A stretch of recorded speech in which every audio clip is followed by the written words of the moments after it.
Phloem P S സിയിലേക്ക് ഏവർക്കും സ്വാഗതം. ഇന്ന് നമ്മൾ നോക്കുന്നത് കേരളം ഭരണവും ഭരണ സംവിധാനങ്ങളും എന്ന ഭാഗത്തു നിന്നുള്ള പി എസ് സി വരുന്ന 10th ലെവൽ എക്സാമുകൾക്കും ഡിഗ്രി ലെവൽ എക്സാമുകൾക്കും ചോദിക്കാൻ സാധ്യതയുള്ള തിരഞ്ഞെടുത്ത വളരെ പ്രധാനപ്പെട്ട ക്വസ്റ്റ്യൻസ് ആണ്.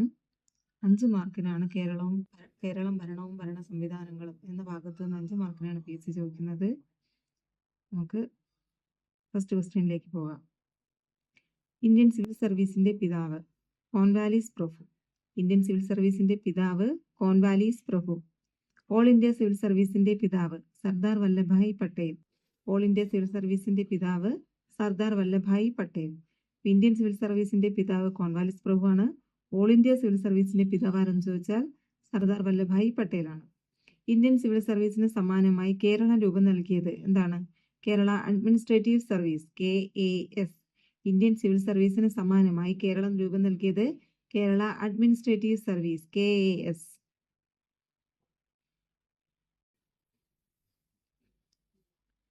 കേരള അഡ്മിനിസ്ട്രേറ്റീവ് സർവീസ് നിലവിൽ വന്നത് എന്നാണ്? 2018 ജനുവരി 1 കേരള അഡ്മിനിസ്ട്രേറ്റീവ് സർവീസ് നിലവിൽ വന്നത്. 2018 ജനുവരി 1 കേരള അഡ്മിനിസ്ട്രേറ്റീവ് സർവീസ് രൂപീകരിക്കാൻ ഇടയാക്കിയ നിയമം ഏതാണ്? Kerala public service act 1968.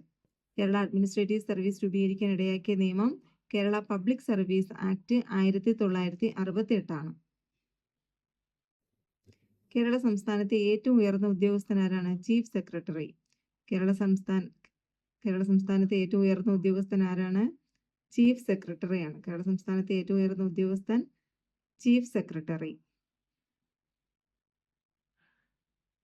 ഏത് വിഭാഗം ഉദ്യോഗസ്ഥരാണ് കേരള സബോർഡിനേറ്റ് സർവീസ് വിഭാഗത്തിൽ ഉൾപ്പെടുന്നത്? ഏത് വിഭാഗം ഉദ്യോഗസ്ഥരാണ് കേരള സബോർഡിനേറ്റ് സർവീസ് വിഭാഗത്തിൽ ഉൾപ്പെടുന്നത്?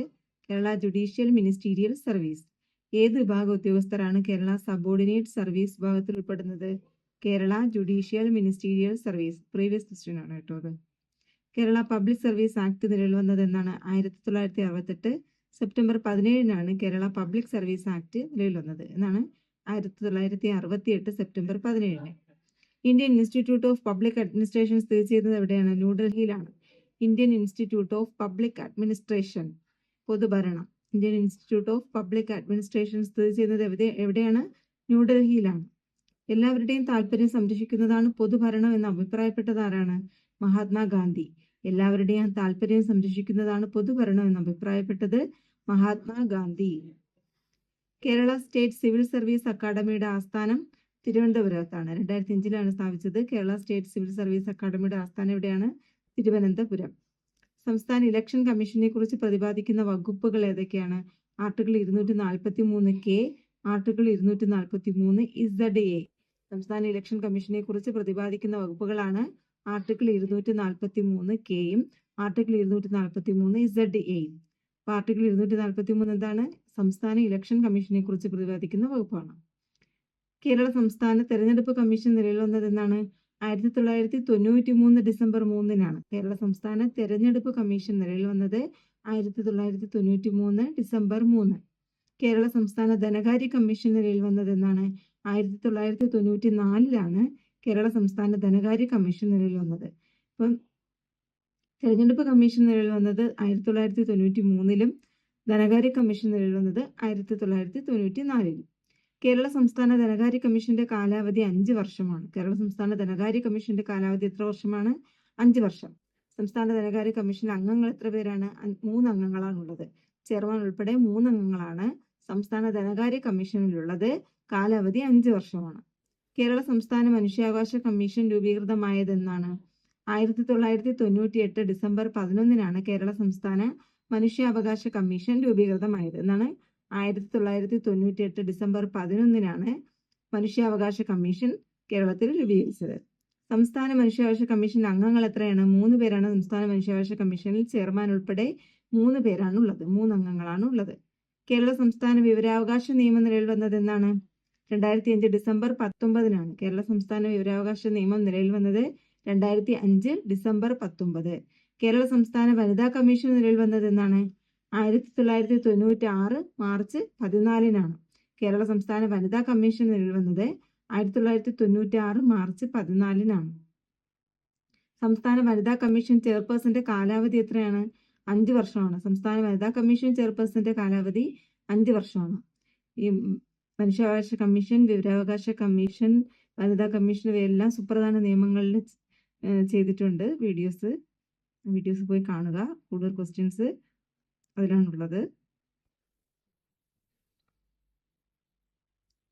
സുപ്രധാന നിയമങ്ങൾ എന്ന ഭാഗം 2 വീഡിയോ ആയിട്ട് ചെയ്തിട്ടുണ്ട്. ഇത് പോയി കാണുക. കേരള സംസ്ഥാന മനുഷ്യാവകാശ കമ്മീഷൻ രൂപീകൃതമായത് 1998 ഡിസംബർ 11-നാണ്. സംസ്ഥാന മനുഷ്യാവകാശ കമ്മീഷനിൽ 3 അംഗങ്ങളാണ് ഉള്ളത്. കേരള സംസ്ഥാന വിവരാവകാശ നിയമം നിലവിൽ വന്നത് എന്നാണ് 2005 ഡിസംബർ 19-നാണ് കേരള സംസ്ഥാന വിവരാവകാശ നിയമം നിലവിൽ വന്നത്. കേരള സംസ്ഥാന വനിതാ കമ്മീഷൻ നിലവിൽ വന്നത് 1996 മാർച്ച് 14-നാണ്. സംസ്ഥാന വനിതാ കമ്മീഷൻ ചെയർപേഴ്സന്റെ കാലാവധി 5 വർഷമാണ്. കേരള വനിതാ കമ്മീഷന്റെ പ്രസിദ്ധീകരണം സ്ത്രീ ശക്തിയാണ്. കേരള വനിതാ കമ്മീഷന്റെ പ്രസിദ്ധീകരണം സ്ത്രീ ശക്തിയാണ്. കേരള സംസ്ഥാന ബാലാവകാശ കമ്മീഷൻ പ്രവർത്തനം ആരംഭിച്ചതെന്നാണ് 2013 ജൂൺ 3-നാണ്. കേരള സംസ്ഥാന ബാലാവകാശ കമ്മീഷൻ പ്രവർത്തനം ആരംഭിച്ചത് 2013 ജൂൺ 3-നാണ്. 2013-നാണ് കേരള സംസ്ഥാന ബാലാവകാശ കമ്മീഷൻ പ്രവർത്തനം ആരംഭിച്ചത്. കേരള ബാലാവകാശ കമ്മീഷൻ കുട്ടിയായി പരിഗണിക്കുന്ന പ്രായപരിധി എത്രയാണ്? 18 വയസ്സിന് താഴെയാണ്. കേരള ബാലാവകാശ കമ്മീഷൻ കുട്ടിയായി പരിഗണിക്കുന്നത് 18 വയസ്സിന് താഴെ. കേരള സംസ്ഥാന ബാലാവകാശ കമ്മീഷനിലെ അംഗങ്ങൾ എത്രയാണ്? 7 പേരാണ് കേരള സംസ്ഥാന ബാലാവകാശ കമ്മീഷനിലുള്ളത്. എത്ര അംഗങ്ങളാണുള്ളത്? ബാലാവകാശ കമ്മീഷനിൽ 7 അംഗങ്ങളാണ് ഉള്ളത്. സംസ്ഥാന ബാലാവകാശ കമ്മീഷൻ ചെയർമാന്റെ കാലാവധി എത്രയാണ്? 3 വർഷമാണ്, അല്ലെങ്കിൽ 65 വയസ്സാണ്. സംസ്ഥാന ബാലാവകാശ കമ്മീഷൻ ചെയർമാന്റെ കാലാവധി 3 വർഷം അഥവാ 65 വയസ്സാണ്. 7 അംഗങ്ങളാണ് സംസ്ഥാന ബാലാവകാശ കമ്മീഷനിലുള്ളത്. സംസ്ഥാന ബാലാവകാശ കമ്മീഷനെ തിരഞ്ഞെടുക്കുന്ന സമിതിയുടെ അധ്യക്ഷൻ ആരാണ്? സംസ്ഥാന സാമൂഹ്യക്ഷേമ വകുപ്പ് മന്ത്രിയാണ്. സംസ്ഥാന ബാലാവകാശ കമ്മീഷനെ തിരഞ്ഞെടുക്കുന്ന സമിതിയുടെ അധ്യക്ഷൻ ആരാണ്? സംസ്ഥാന സാമൂഹ്യക്ഷേമ വകുപ്പ് മന്ത്രിയാണ്. കേരള ബാലാവകാശ കമ്മീഷന്റെ ആദ്യ ചെയർപേഴ്സൺ ആരായിരുന്നു?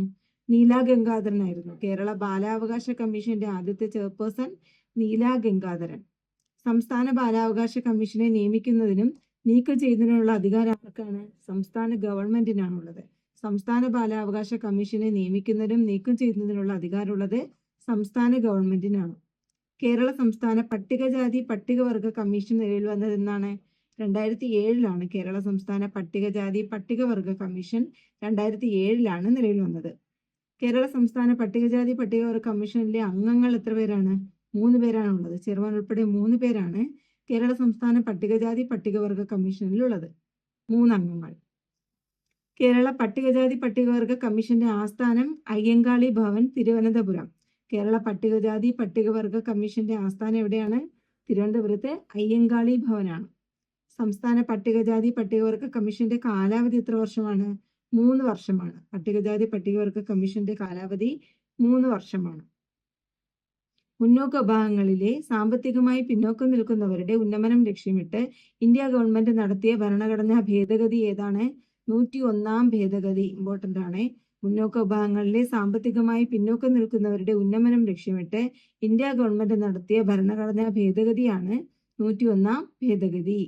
നിലവിലെ കേരള സംസ്ഥാന യുവജന കമ്മീഷൻ ചെയർപേഴ്സൺ ആരാണ്?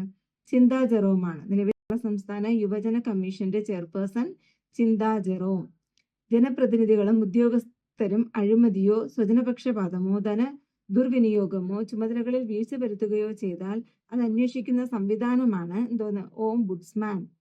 ജനപ്രതിനിധികളും ഉദ്യോഗസ്ഥരും അഴിമതിയോ സ്വജനപക്ഷപാതമോ ധനദുർവിനിയോഗമോ ചുമതലകളിൽ വീഴ്ച വരുത്തുകയോ ചെയ്താൽ അത് അന്വേഷിക്കുന്ന സംവിധാനം എന്നിങ്ങനെ അറിയപ്പെടുന്നു ഓംബുഡ്സ്മാൻ. ഇതാണ് ഓംബുഡ്സ്മാൻ. കേരളത്തിൽ കൃഷി ചെയ്യുന്ന പ്രധാന ഭക്ഷ്യവിള നെല്ല്. നെൽകൃഷിയുടെ ഉൽപാദനത്തിൽ 1-ാം സ്ഥാനത്ത് നിൽക്കുന്ന ജില്ല പാലക്കാട്. നെൽകൃഷിയുടെ ഉൽപാദനത്തിൽ 1-ാം സ്ഥാനത്ത് നിൽക്കുന്ന ജില്ല പാലക്കാട്. കേരളത്തിൽ ഏറ്റവും കൂടുതൽ നാളികേരം ഉൽപ്പാദിപ്പിക്കുന്ന ജില്ല മലപ്പുറം. കേരളത്തിൽ ഏറ്റവും കൂടുതൽ നാളികേരം ഉൽപ്പാദിപ്പിക്കുന്നത് എവിടെയാണ്? മലപ്പുറത്താണ്. നെൽകൃഷിയുടെ ഉൽപാദനം ഏറ്റവും കൂടുതൽ പാലക്കാടാണ്. നാളികേരം ഏറ്റവും കൂടുതൽ ഉൽപ്പാദിപ്പിക്കുന്നത് മലപ്പുറത്താണ്. കറുത്ത സ്വർണം എന്നറിയപ്പെടുന്ന കാർഷിക വിള ഏതാണ്? കുരുമുളക്. കറുത്ത സ്വർണം എന്നറിയപ്പെടുന്ന കാർഷിക വിള കുരുമുളക്. കുരുമുളകിന്റെ ഉൽപാദനത്തിൽ 1-ാം സ്ഥാനത്ത് നിൽക്കുന്ന സംസ്ഥാനം ഏതാണ്? കർണാടകയാണ്. കുരുമുളകിന്റെ ഉൽപാദനത്തിൽ 1-ാം സ്ഥാനത്ത് എവിടെയാണ്? കർണാടകത്തിനാണ് 1-ാം സ്ഥാനം. കുരുമുളകിന്റെ ഉൽപാദനത്തിൽ 1-ാം സ്ഥാനം കർണാടകത്തിനാണ്. ഏറ്റവും കൂടുതൽ കശുവണ്ടി ഉൽപ്പാദിപ്പിക്കുന്ന കേരളത്തിലെ ജില്ല ഏതാണ്? കണ്ണൂർ. ഏറ്റവും കൂടുതൽ കശുവണ്ടി ഉൽപ്പാദിപ്പിക്കുന്ന കേരളത്തിലെ ജില്ല ഏതാണ്? കണ്ണൂരാണ്. ഏറ്റവും കൂടുതൽ കശുവണ്ടി വ്യവസായ യൂണിറ്റുകൾ പ്രവർത്തിക്കുന്ന കേരളത്തിലെ ജില്ല കൊല്ലമാണ്. ഇപ്പൊ ഏറ്റവും കൂടുതൽ കശുവണ്ടി ഉൽപ്പാദിപ്പിക്കുന്ന ജില്ല ഏതെന്ന് കേട്ടാൽ കണ്ണൂരാണ്. ഏറ്റവും കൂടുതൽ കശുവണ്ടി വ്യവസായ യൂണിറ്റുകൾ പ്രവർത്തിക്കുന്ന കേരളത്തിലെ ജില്ല ഏതെന്ന് ചോദിച്ചാൽ അത് കൊല്ലമാണ്. തളിർ എന്ന പേരിൽ VFPCK ഉൽപ്പന്നങ്ങൾക്കും സേവനങ്ങൾക്കും ബ്രാൻഡിംഗ് സംവിധാനം ആരംഭിച്ച സ്ഥലം കൊട്ടാരക്കര. ഇതാണ് കൊട്ടാരക്കരയാണ്. Vegetable fruits product council Kerala, അതാണ് VFPCK. തളിർ എന്ന പേരിൽ VFPCK ഉൽപ്പന്നങ്ങൾക്കും സേവനങ്ങൾക്കും ബ്രാൻഡിംഗ് സംവിധാനം ആരംഭിച്ച സ്ഥലം കൊട്ടാരക്കരയാണ്. മത്സ്യഫെഡിന്റെ ആസ്ഥാനം തിരുവനന്തപുരം. മത്സ്യഫെഡിന്റെ ആസ്ഥാനം തിരുവനന്തപുരം. ഏറ്റവും കൂടുതൽ തൊഴിലവസരങ്ങൾ പ്രദാനം ചെയ്യുന്ന കേരളത്തിലെ പരമ്പരാഗത വ്യവസായമാണ് കയർ. ഏറ്റവും കൂടുതൽ തൊഴിലവസരങ്ങൾ പ്രദാനം ചെയ്യുന്ന കേരളത്തിലെ പരമ്പരാഗത വ്യവസായം ഏതാണ്? കയർ വ്യവസായമാണ്. ഇന്ത്യൻ കയർ വ്യവസായത്തിന്റെ ആസ്ഥാനം കേരളമാണ്. ഇന്ത്യൻ കയർ വ്യവസായത്തിന്റെ ആസ്ഥാനം എവിടെയാണ്? കേരളമാണ്. ഏറ്റവും കൂടുതൽ തൊഴിലവസരങ്ങൾ പ്രദാനം ചെയ്യുന്ന കേരളത്തിലെ പരമ്പരാഗത വ്യവസായം ഏതാണ്? കയർ വ്യവസായമാണ്. ഇന്ത്യൻ കയർ വ്യവസായത്തിന്റെ ആസ്ഥാനം കേരളം. കൈത്തറി വ്യവസായത്തിൽ മുൻപന്തിയിൽ നിൽക്കുന്ന കേരളത്തിലെ ജില്ലകൾ ഏതൊക്കെയാണ്? തിരുവനന്തപുരവും കണ്ണൂരും. കൈത്തറി വ്യവസായത്തിൽ മുൻപന്തിയിൽ നിൽക്കുന്ന കേരളത്തിലെ ജില്ലകൾ ഏതൊക്കെയാണ്? തിരുവനന്തപുരവും കണ്ണൂരുമാണ്. തിരുവനന്തപുരവും കണ്ണൂരുമാണ് കൈത്തറി വ്യവസായത്തിൽ മുൻപന്തിയിൽ നിൽക്കുന്നത്. മലബാർ സിമന്റ്സ് ലിമിറ്റഡ് സ്ഥിതി ചെയ്യുന്നത് എവിടെയാണ്? മലബാർ സിമന്റ്സ് ലിമിറ്റഡ് സ്ഥിതി ചെയ്യുന്നത് വാളയാറാണ്. മലബാർ സിമന്റ്സ് ലിമിറ്റഡ് എവിടെയാണ് സ്ഥിതി ചെയ്യുന്നത്? വാളയാർ. കേരള കൃഷി വകുപ്പിന് കീഴിലുള്ള സംസ്ഥാന കീട നിരീക്ഷണ കേന്ദ്രം സ്ഥിതി ചെയ്യുന്നത് ഏത് ജില്ലയിലാണ്? ആലപ്പുഴ ജില്ലയിലാണ്. ഇത് പ്രീവിയസ് ക്വസ്റ്റ്യൻ ആണ്. കേരള കൃഷി വകുപ്പിന് കീഴിലുള്ള സംസ്ഥാന കീട നിരീക്ഷണ കേന്ദ്രം സ്ഥിതി ചെയ്യുന്നത് ഏത് ജില്ലയിലാണ്? ആലപ്പുഴ ജില്ലയിലാണ്. കീട നിരീക്ഷണ കേന്ദ്രം ഏത് ജില്ലയിലാണ്? ആലപ്പുഴ ജില്ലയിൽ.